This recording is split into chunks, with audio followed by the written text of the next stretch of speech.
the SEC's Director of Enforcement, Guber Grewal, gave a speech in May. It's about 6 weeks ago, 2 months ago now, out at the Securities Enforcement West conference, and really focused, as Michael said, on kind of the role of defense counsel, and frankly taking some umbrage at at least his perception of the role that defense counsel play in some of these investigations. And look, this is not to take to agree with any of this, but this is kind of the environment, again, as Michael alluded to, that's out there and that we're seeing.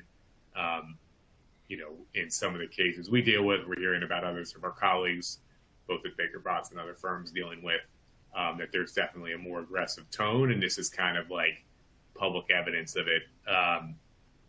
He talks about, this is all quotes from his speech, but delays in productions. I think one thing here is investigative testimony is kind of many of you have sure been involved in it, but SEC investigative testimony, at least in my experience, it's kind of a hybrid between a formal civil deposition and an informal witness interview, where sometimes there is room for counsel, unlike in a civil deposition, to step in or clarify a question or to kind of work with the staff. I mean, again, it depends on the case and the member of the staff, but the rules of evidence don't apply. And Mr. Grewal's concerned about that.